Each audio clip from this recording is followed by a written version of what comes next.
ուզում ասել, որ Սամվել Կարապետյանն իրականում ոչ թե կամ ոչ միայն քաղաքանդարտյալ է, այլ պատանդ է ուղղակի, որովհետև քաղաքական իշխանությունները ակնհայտ է, որ նրան ազատությունից կամ քաղաքական իշխանությունների հրահանգով հարուցված քրեական հետապնդումը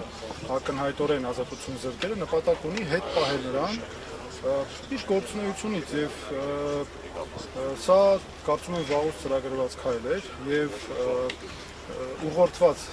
քաղաքական հստակ հայտարարություններով, քաղաքական հրահանգներով եւ ազատություն զրկելը ամբողջությամբ տեղավորվում է դրա մեջ։ Ես դրա համար եմ ասում, որ իմ կարծիքով Սամվել Կարապետյանը պատանդի կարգավիճակում է։ Պարոն Թաթյան, այս ընթացքում մեղադրանքը, այսպես ասած, համալրվեց, նոր, այսինքն փոփոխվեց, նոր հանգամանքներ իբրև թե ի հայտ եկան համենայն դեպս պաշտոնական բարձրաբանումն է դա, այս առնչությամբ ձեր դիտարկումները, արդյոք սա կապ ունի նաև Կարապետյանի առաջնորդության, գաղափարական առաջնորդության թափ առած այսպես շարժման հետ։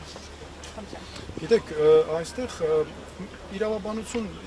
չկա, ես չեմ տեսնում այստեղ իրավաբանություն, այստեղ պարզապես քաղաքական հրահանգների իրավական ձևակերպում է արված եւ արդեն այս պարագայում անիմաստ է, գիտեք, հասկանալ այս հոդվածն է, այն հոդվածն է, ակնհայտ է, որ խոսքը քաղաքական հետապնդման մասին է, ինչ հոդված էլ ուզում անդրվի, քաղաքական հրահանգն է հիմքում։ Հիմա այս արդեն մեծ հաշվով նշանակություն չունի եւ ես այո դա կապում եմ Սամվել Կարապետյանի գործունեության հետ, եկեղեցուն պաշտպանելու նրա գործունեությանը եւ ես նրա արարքում քրեական հետապնդման մասնագետ լինելով քրեական հետապնդման որևէ նշույլ այստեղ չեմ տեսնում։ Պարոն Թաթյան, եկեղեցու մասին խոսեցիք, ես հենց այդ հարցին անդրադառնամ նաեւ այսօրվա իրողությունների համատեքստում առավոտ շուտ այսպես լույսը բացվեց եկեղեցականների 6 եկեղեցականների ձերբակալության եւ քննչական կոմիտետ անելու լուրով։ Այս առնչությամբ իհարկե ընթերցել եմ ձեր դիտարկումները, այդուհանդերձ նաեւ լայն հանրության համար խնդրեմ ասեք ինչի համար է այսպես արվում, հասկանալի է նաեւ որ արչեվում ինչպես նշել է Փաշինյանը, այսպես Էջմիածնի ազատագրման գործընթացն է, արդյոք նաև Պեհափարի համար են ճանապարհ բացում այս ձևով։ Սա ակնհայտ է այսօր սկսված հետապնդումները, այսինքն այսօր չսկսված, շարունակվող այդ քաղաքական սցենարի մի արար, որ այսօր ուղղակի նախաձեռնվել է քահանաների ձերբակալումով, այնտեղ կա նաև աշխարհականներ եւ իհարկե առաջնորդը, թեմի առաջնորդը, ակնհայտ է վարչապետի կարգավիճակ ունեցող Փաշինյանը իր վրա է վերցրել միաժամանակ դատանի, դատախազի, քննիչի, օպերատիվ աշխատակցի լիազորություններ եւ դրա հենց այդ տրամաբանությամբ էլ գործում է քաղաքական հրահանգներով։ Սա գիտեք, ակնհայտ է, որ սա ես մի քանի անգամ շեշտել եմ, որ եկեղեցու նկատմամբ նրա գործունեությունը այլևս քրիստոնեության պաշտպանության հարց է եւ ինքը անընդհատ իրեն դիրքավորում է որպես հայոց եկեղեցու հետևորդ, չի կարող մի մարդ հայոց եկեղեցու հետևորդ քրիստոնյա լինել, եկեղեցու հետևորդ քրիստոնյա կոչվել, որ անընդհատ ատելություն է սերմանում, անընդհատ մարդկանց թշնամացնում է իրար, նրան քաղաքական թիմը նույն այդ կերպ է վարվում եւ տեսեք այսօր ինչ է կատարվում, ինչ է նշանակում այս հոդվածի նշանախ այդ հոդվածը ամբողջությամբ քաղաքական իշխանական քարոզչության արդյունք է, որ հստակ ծրագրված քայլերով եկան հասան ստեղ եւ արդյունքում էլ ինչ ենք տեսնում այդ քրեական օրենսգրքի հոդվածները, որոնք օգտագործվում են ռեպրեսիաների համար, դուք տեսեք ինչ քայլերով են անում, եկեղեցիները փակել են, խուզարկում են, այնտեղ մեր սրբավայրերն են, մենք ստի գնում ենք եկեղեցի, ձեր չենք ուզում տան խորանին, որովհետեւ դրանք սրբավայրեր են մեզ համար։ Կամ մարդկանց տները ինչպես է, ինչ այդ հոդվածի նշանակությունը որտեղ է, որ պետքա մարդկանց տներ գնան խուզարկեն, այսքան մարդ ձերբակալել, կանոնավորել, քրեական դատավարության մեջ սրանք չլսված բաներ են, հասկանում եք, եւ նա սրանով, ես ունեմ նաեւ ասել հատուկ իրավապահ մարմիններին, նա սրանով հեղինակազրկում է հանրության աչքի առաջ իրավապահ մարմիններին, հեղինակազրկում է եւ ամբողջությամբ ավերում է մեր արժեքները։ Սա միայն պետք է այս տեսանկյունից դիտել։ Սրան ուրիշ հիմքեր, ուրիշ անուն պետք չէ տալ։ Պարոն Թաթյան, մարդու իրավունքների խախտում է արդյոք այն, որ ձերբակալել են չնայած նրան, որ քննչական կոմիտեն հայտնում է, որ ոչ թե ձերբակալվել են, այլ հրավիրվել են հարձակումության, մասնավորապես այս պարագայում, երբ որ մարդը հրավիրվում է հարձակումության եւ նրա վայրը հայտնի չէ, սա արդյոք խախտում չէ։ Նախ գիտեք, շատ կարևոր մի բան, մինչև անցնելը նորից էլի հիմնական թեմային, այստեղ մի կարևոր հարց կա։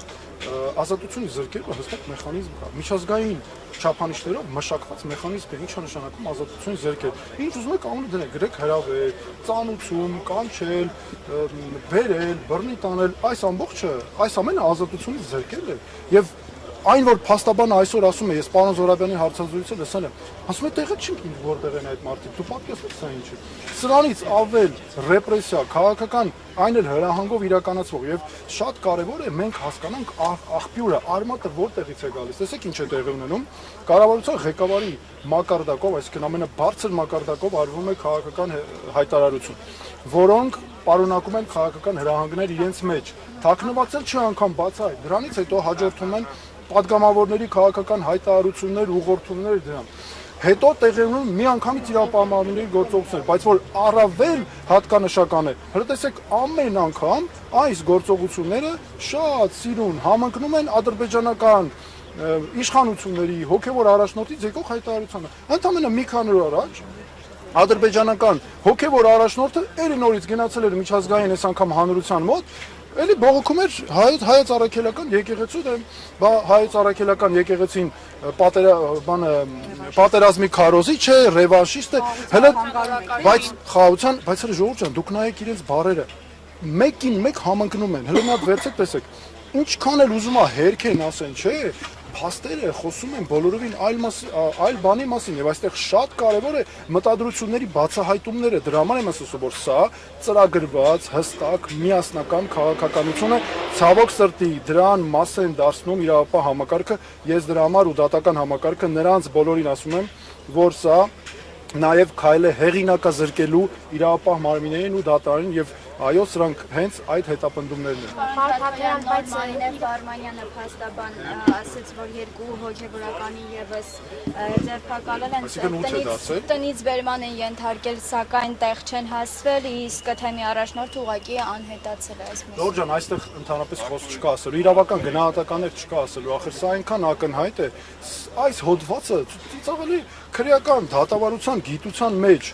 իրավական չափանիշներով միջազգային որ մեկը ուզում եք ձեռքները դրեք են որ վրան ոչ մեկ չափանիշով սա չի ենթարկվում մեկնաբանության այս հոդվածներով այսքան մարդ ձերբակալել կալանավորել խուզարկություններ գալ տներից տանել ցույց չտալ գաղտնիության պայմաններում դիմակավորված դուք պատկերացնեք սա ինչա այս հոդվածները ակնհայտ օգտագործում են ռեպրեսիաների համար սրանք պետք է իշխանափոխությունից հետո սրանք պետք է անմիջապես չեղարկվեն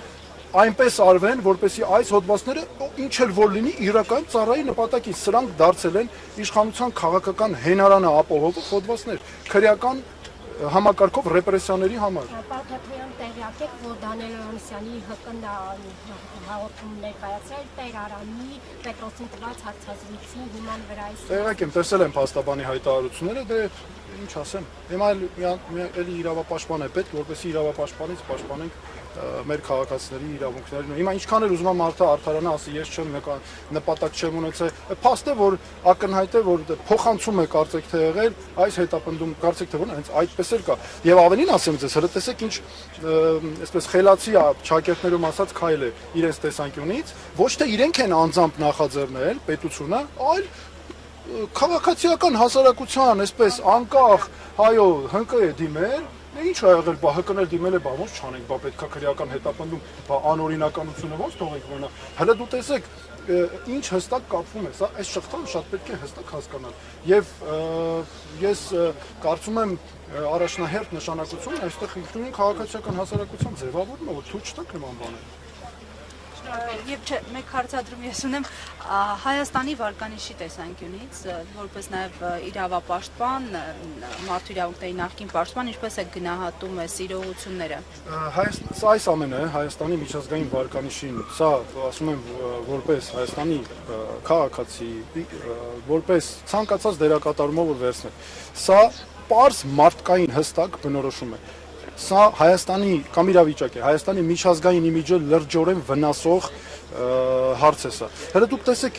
նաև ինչ է կատարվում, հիշում եք այս ռեպրեսիաների ֆոնին բառապաշարը բա օգտագործող, ամբողջ միջազգային մամուլը ծաղրում է մեր բարձրաստիճան պաշտոնյաները, սկսած կառավարության ղեկավարից սկսած, ինչ բառապաշար է օգտագործում։ Այո, միջազգային իմիջը ժողովրդավարության համակարգը սա վնասում է։ Այս ռեպրեսիաները օրինակ են, թե ինչի է բերում անձնիշխանությունն ու կուսակցապետությունը, եւ սա ժողովրդավարական Հայաստանի իմիջին ուղիղ հարված է, շատ ուժեղ հարված է, դրա համար պետք է վերացնել այս անձնիշխանությունը, որ մեր մոտ լինեն ինստիտուտներ, որ ով էլ ինչ ուզում անի, չլինեն ասես ռեպրեսիաներ, կախված է մարդու կամքից։ Այսօր արթնանում է քրիստոնյա, վաղը արթնանում է ուրիշ տրամադրությունով, որ դրանով չի կարող երկրի ղեկավարի գործողությունները պայմանավորված լինել։ Քաղաքական հայտ եք ներկայացրել, չեք վախենում ռեպրեսիաներից։ Այստեղ քաղաքական հայտի հարցեր ես չեմ, ես եկել եմ աջակցելու Սամվել Կարապետյանին։ Ես չէ, դուք ռեպրեսիաները գիտեք ինչ կա, եթե մենք չհելնենք, չպայքարենք այս ամեն ինչի դեմ բոլորով միասին, որպեսզի ձերբազատվենք այս ապօրինություններից